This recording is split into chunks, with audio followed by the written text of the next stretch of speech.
it's a domestic epidemic, it's a domestic plague, and it's about time. And there's so many people out there doing what I'm doing, and I really want to appreciate them. People that have put their story on the line, using their voices and creating awareness. We need to create a whole lot more awareness. Still a lot of religious circles, organizations where you dare not mention abuse. It is still a taboo, but it's really destroying lives. We had an argument, and the next thing I heard, you're stupid, you're an idiot, you're a witch, God will punish you, name it. My good times did not last. Remember, you always got to go to the why. When you look, and this is why we now have a crisis. There's a crisis of what I call a crisis of narcissistic traits. Yes. When you study narcissism and you look at the traits and you look at the way our men were raised back home, it clicks. A lot of us raised our boys to have a false sense of entitlement. A lot of our boys were not punished. Oh, he's a boy, he's a man, he's a boy, boys don't cry. So a lot of our boys didn't show their emotions growing up. A lot of us, you hear that mother that will tell you, oh, he's my only son. You always hear, oh, the girls, oh, come and learn how to cook so you can be a good wife. Come and learn how to do this so you can be a good wife. But you didn't hear, come and learn how to do this as a boy so you can be a good husband. Yes. So our culture, our parents raised the girls to be wives. But nobody taught our men how to be husbands. So now we have a crisis. You're dropping some good words.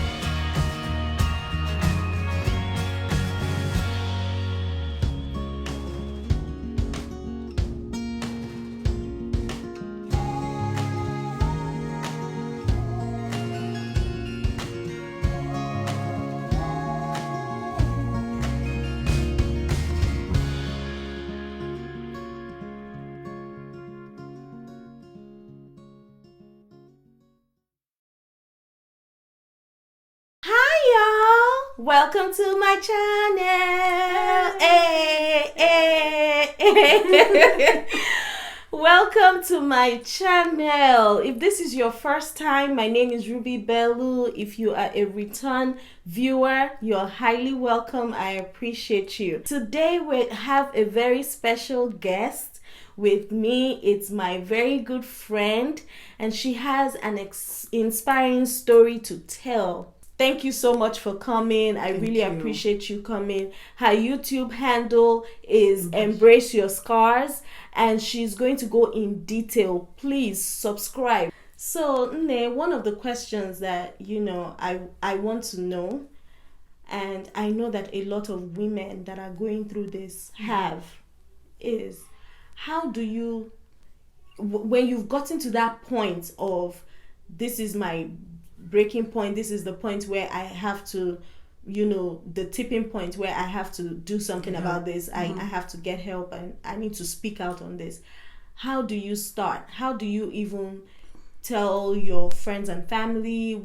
How do you do it? So share your experience with that. Okay. With my experience, and when you're dealing with this, it gets to a point where you just had enough. And my experience with that is, I was pregnant with my son. My second pregnancy, I was about maybe 34 weeks pregnant, 33 weeks pregnant. And we had just gone to church. We just came out of church. And a little back story, we rarely went to church together. We had 2 services at that time. I served 2 Sundays. So the other Sundays, I went to the later service. He's an early morning person. So he doesn't socialize.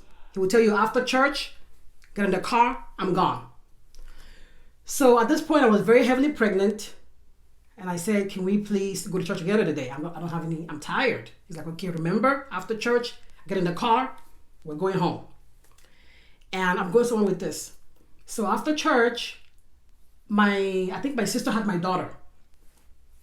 And so I was trying to get my daughter, from my sister. And this man had already gotten out of church. This was in the church parking lot. You just met with God, supposedly. This man got in his car and drove off. Without you? I was running. Can you imagine like 8 months of pregnant? I was trying to, my sister was like, Jane, what are you doing? My sister had my daughter. She's like, Jane, stop. He just drove. Isn't that your husband? He just drove off. I was trying to, and he's like, Jane, stop running. So I stopped running, and all of a sudden, you see him, he reversed. This is the church parking lot. People are watching. Wow. And he quickly reversed back, came towards me, grabbed my hand to drag me in the car. My brother was trying to take a picture with my daughter. He quickly grabbed me, and I was trying to get up in the car because it was an SUV. And my right leg was still dangling, and he was driving off. Oh yeah. We are not talking about an unbeliever. This was a supposedly spirit-filled Holy Ghost. This was a Bible study teacher in the church. Because a lot of these abusers, they're not bench warmers. Oh, they're the ones that shout the loudest. They're the ones that scream the loudest. Yes. This was not just a bench warmer in the church. Wow. This was a supposedly spirit-filled, born-again, tongue-speaking. But behind closed doors. So my leg was still dangling off. And this was like 4 years into my marriage. And he was, of course, he's normal screaming in the car. He was screaming. He was, I've told you, get in the car after church. Oh, he's a troubled man. Oh, that's for sure. He's a troubled. I pray, I say, Lord, save this soul. My sister had called me. She's like, later on, I was like, Jane, are you okay? Are you okay? Like and at that point, and I remember I think my response was what got my family. My response to my sister that evening was, oh, I'm okay. I said, it was my fault. It was my fault. He told me to drive my car because I was tired. I didn't want to drive. I couldn't drive. So called me that evening. She was so worried.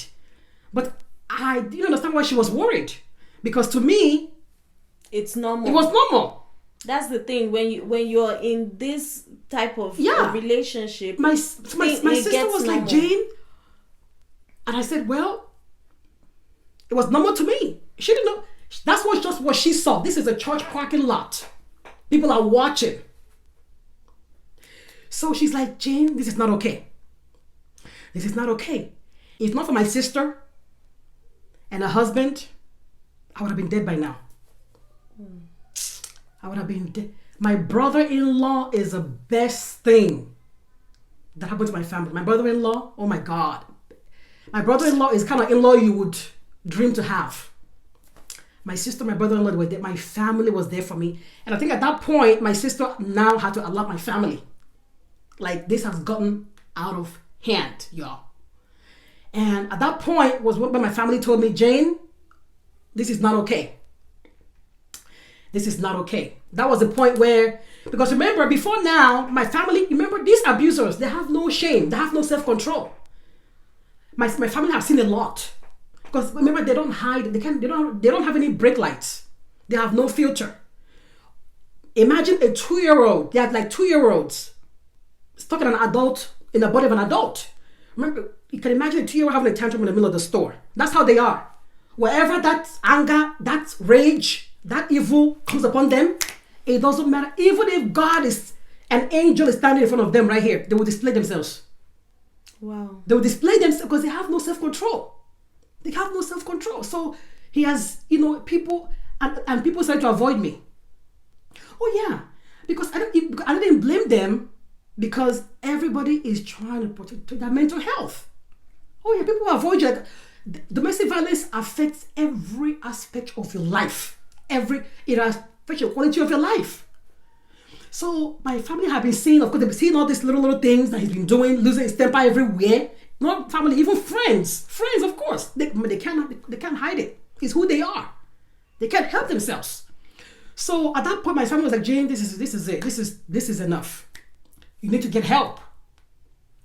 And that was 4 years into my marriage. After I had my son was when I finally started to get help. And I thank God that my family was there to support me. I have a good support system. And the number one reason why women, mostly women, remember men too go through this, very few, very little, but it's mostly women, is lack of support system. Because I had a good support system, I think that was why I was able to get out. I was able to get help and get to, and the thing is this, nobody tells you what to do. Even the counselor that's counseling you, they just present you with the truth. You have to make the decision. for yourself. Oh yeah. When you get sick and tired of getting sick and tired, no one will tell you what to do. No one will tell you what to do. Go to counseling. Go see a licensed therapist. Licensed therapist, because when you go to counseling to people that don't have the psychological enablement to help you, they can only tell you from their own experience. They can only advise you from their own perspective. When you go to a mental health professional, they don't know you from anywhere. It's neutral. They just present you. They present you with the truth. Yes. So, I strongly recommend that, because I've seen the change in your life. I've seen the boldness, the independence, the mission and the purpose that you have. I have seen that. So I know for a fact that it works. Getting help from a licensed professional. Story for another day. Going to a church family or something like that. Yes, it religious organizations. A lot of them would encourage, because the Bible frowns against divorce. So a lot of them were encouraged for you to stick in the marriage that can lead to someone's death. Suffering in silence is what they might, encourage. They encourage you to. They'll tell you, it's your cross to carry. Pray about it.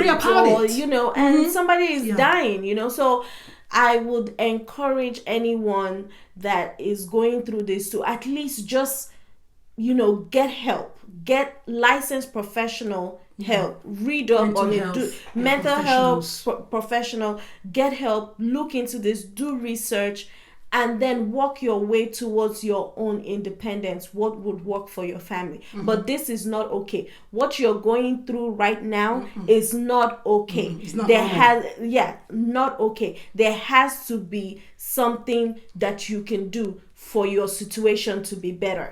And the best thing for you to do is try to get help, get support system. And sometimes with the support system too, remember a lot of we are immigrants. Yes. Remember, there's a lot of people that are not living with their family. Yes. Families are not close. But that's why this thing, it takes a whole village to help a woman or a man going through this. It takes a whole village. So what I would say is, if you're in a situation, you're in a land, you're in a foreign country where you don't have any immediate family, but you have some close friends, that can help support. You just need a few friends. Be your brother's keeper. If your friend comes to you, your sister in your church or in your organization, say, I'm going through this, be there. If you can support. Because remember, what in the Bible, when Jesus at 12 years old was in the temple and they were looking for him, the family and mother were looking for you. Jesus said, family is the household, the members, the household of faith. So even though some people might be away from their family, but your friends, your close friends that you've met and bonded, those are your family too. Family doesn't always mean flesh and blood. No.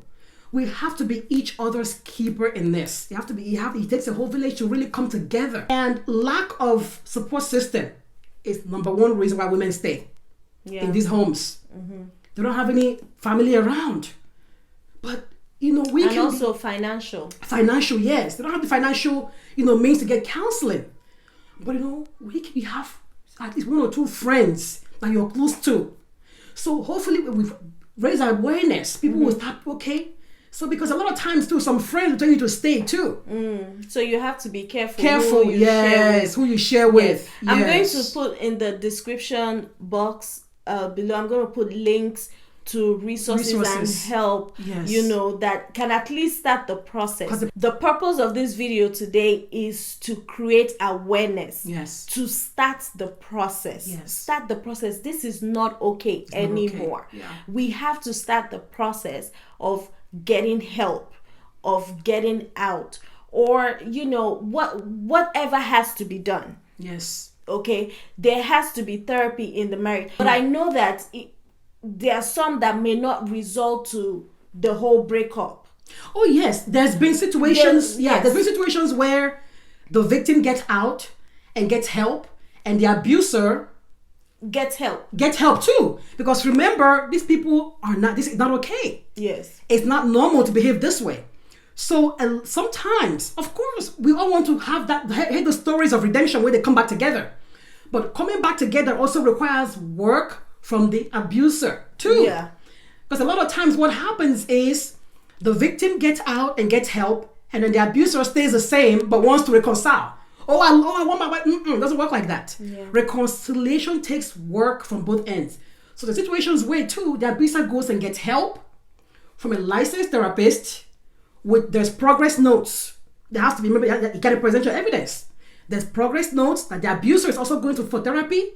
They're also having people in their lives to hold them accountable, because a lot of these abusers, they have nobody in their lives to hold them accountable. And when you have nobody in your life to hold you accountable, just do whatever. But it doesn't work. Life doesn't work like that. Yeah. You have to have somebody in your life to hold you accountable, because if you can't be held accountable, why are you married in the first place? You should be married. That's what my counselor told him. One of our counseling sessions told him, you have no business being married. Because you don't want to hold accountable. You are not transparent. Why are you married? That's why the lady asked him one day, why are you married? So there's been some stories where the abuser went and got help. Tangible help, and they've changed. They're working on it. Of course they came back together. Of course. But in situations where the abuser doesn't want to get help, you get help. And if it gets to a point where when you're dealing with somebody that doesn't want to get help at all, you've done all you can, and your mental health is at risk, get help for yourself, for your children. Because remember too, children. Oh, that's a whole new conversation. Another day. Yeah. That's a whole, my goodness. You also got to get help for your children too. The impact this has on the children. So when they don't want to get help, you get help and you move on with your life and you love them from afar. Because life goes on. Yeah. Whether you survive or you die in it, life goes on. What would be your advice for somebody that is going through this right now? What would be, encouraging words, inspiring words, action plan? What would be your advice for them right now? Okay. My advice for them, for anybody that's going through this, suffering silently, reach out to, if there's no family, find someone that you can confide in. Reach out to them. Just the thing is that you can't. I would say don't hide it, because we're so good at women were so good at hiding. We're hiding so well. At the end of the day, you're deceiving yourself. So reach out. There's got to be somebody around you. We are in a society where there's women's shelters. A lot of these women's shelters, they have free counseling, free legal aid. At least start from there. It was when I was looking for help that I discovered that there are men. Did you know that there's men's shelters? Wow. The shelters for men in Dallas. I don't know about other states, but in Dallas, the shelters for men. I didn't know that when I was calling around for shelters. That's the thing. When you make a conscious decision to, do better for your situation, and you start doing the research and start calling, God will help you. God will bring people your way. And you will find out that what you need is out there. Yes. And it's either affordable or it's free. or God will just make it work out. But for you have to make the move. You have to make the move and make the decision. You cannot be living in silence. Yes, you cannot live in broken. silence anymore. Yeah. You have to break that silence for you and your children. The same children and the same you're trying to protect by being in that marriage or being in that relationship. It's actually the other way around. You should be like, you know what? Because of my children and because of my life, I need to say something about this. I cannot live in silence. Don't worry about what people will say. Don't worry about what people will say, because God usually, what he will do is turn it around to where you get such good support. Such good support, yes. Such good support. Yeah. So this has been eye-opening for me. Thank you so much for coming. I really appreciate you coming. Her YouTube handle is Embrace Your Scars, and she's going to go in detail. Please subscribe. When she publishes everything, I would let you all know and keep you updated on it. Please subscribe to her channel. Follow her. She is going to show detailed steps on how she did it. If she can do it, you can too. She's going to be sharing resources on there. She's going to be sharing the different types of abuse. She's going to just everything she has learned in counseling, she's going to be sharing with us all, because I'm going to be subscribing, I'm going to be watching, and just follow her on her channel. I'm going to leave her email if you need immediate help right away now and you're inspired by this video. I'm going to have her email in the description box. Send her an email. She is a wealth of knowledge about this, and that's her ministry now. She has turned her story into a testimony, and she can help you too. She has helped a lot of women in our community, and I am so proud of her. I'm so proud of what you have done. I thank you. I am honored. I hope that I did justice to your story. I hope that I was able to share your story in such a way that you are proud of. I want to speak to someone that's watching me right now. The victims that are going through this, I call them the beautiful, silent sufferers that are suffering and smiling. Remember who you are. I want to remind you, because at some point, because you have so much thrown at you, you lose who you are. When you're playing an egg, that's how your self-confidence and your self-esteem begins to erode. Remember who you are. Remember who you are. You have a purpose. You have a life. Do not let the words, the abuse get to you. I'm sure it sounds like a cliche, but when you start going to counseling, you start getting help, you begin to learn how to cope. Begin to learn how to cope while you make those decisions. Because counseling will help you build your mental stamina. Counseling will give you that mental, will help you get your self-esteem and your self-confidence, because there are decisions to make, tough decisions to make down the road. But that's what counseling does. So remember who you are. I want to remind you. Yeah. At the end of the day, God loves you. Yes. God sees you the way you are, not the way your abuser or your perpetrator sees you. Yes. When people will come to you with their own opinions of how they think you should live your life, when people come to you, they come to me too. When people come to you with your own opinions, remember, always remind them that before they had an opinion about you, you had a purpose. Yeah. Remind them, before they had an opinion about you, you had a purpose. Yeah. You are wearing the shoes. They're not. Yes. They're going to come to you, they're going to talk, and they're going to leave. You are wearing the shoes. Yeah. You know where it's pinching you. You know what's at stake. So I beg you, confide. There's got to be somebody in your life.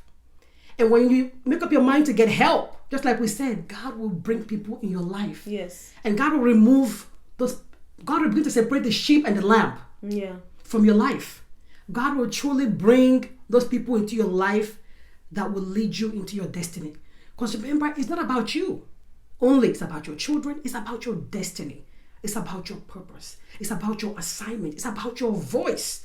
Please, I beg you, look for a way to reclaim your voice. Yes. And to find your hope. Yes. You are wonderfully, you are beautifully made. Yes. You are flawless. No matter the scars. Remember the song from Mercy Me, the Christian artist. You are flawless. No matter the scars, no matter the bruises, no matter the wound, you are flawless. Yes. And God will see you through. Amen. He will send you timely help.